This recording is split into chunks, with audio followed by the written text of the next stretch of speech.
तो कहीं आस पास है दोस्त। अब अगर आप इन लाइनों पे ध्यान दें तो आपको उस गीत की खुशबू इस गीत में मिलेगी। तू कहीं आस पास रहती है।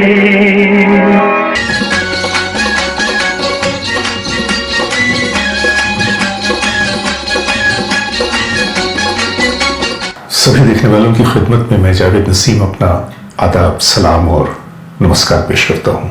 दोस्तों, हमारी फिल्म इंडस्ट्री में कई बार एक ही थीम पे 2 या उससे भी ज्यादा गीत लिखे गए। आज मैं आपको एक ऐसे ही गीत के टुकड़े के बारे में बताने जा रहा हूँ। रफी साहब की जिंदगी का वो आखिरी गीत तो आप लोगों को याद ही होगा, तू कहीं आस पास है दोस्त, शाम फिर क्यों उदास है दोस्त। जी हाँ, तू कहीं आस पास है दोस्त।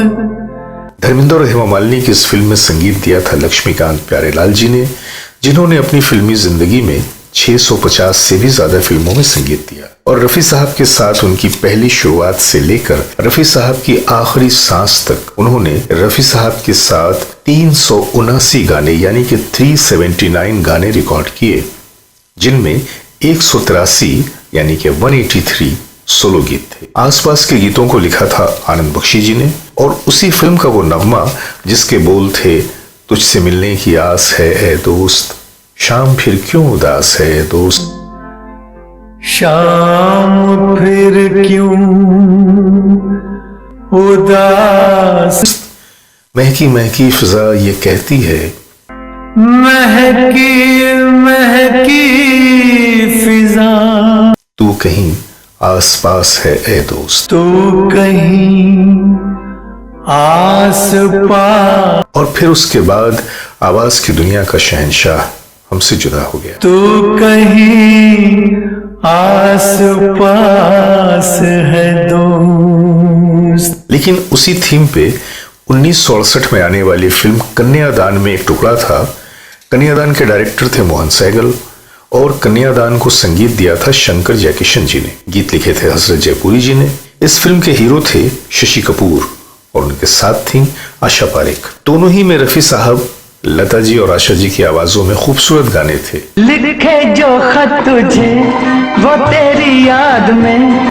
लेकिन जैसा कि आपको मैंने बताया कि आसपास वाले नगमे के थीम से मिलता हुआ एक टुकड़ा कन्यादान में भी मौजूद है।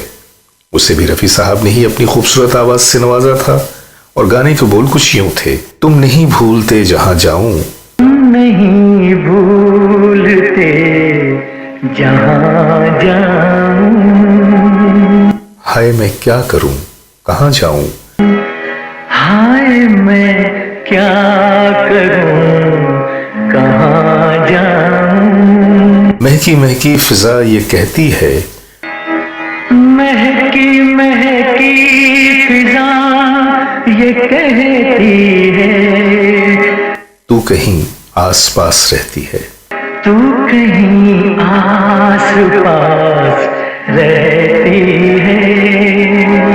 अब अगर आप इन लाइनों पे ध्यान दें तो आपको उस गीत की खुशबू इस गीत में मिलेगी, बल्कि यूं कह लीजिए कि कन्यादान वाले टुकड़े की खुशबू आपको आसपास वाले टुकड़े में मिलेगी। कन्यादान वाले टुकड़े में और भी 2 अशार हैं। चैन से सो रहा है सारा जहां। और आप इस मुकम्मल टुकड़े को डिस्क्रिप्शन में दिए गए लिंक में देख और सुन सकते हैं। तो दोस्तों, ये थी हमारी एक छोटी सी कोशिश गुलिस्तान के 2 फूलों की एक जैसी खुशबू को आप तक पहुंचाने की। तो अब अपने दोस्त जावेद नसीम को इजाजत दीजिए। शुभ रात्रि, खुदा हाफिज। हाय मैं क्या करूं कहां जाऊं। तो कहीं आस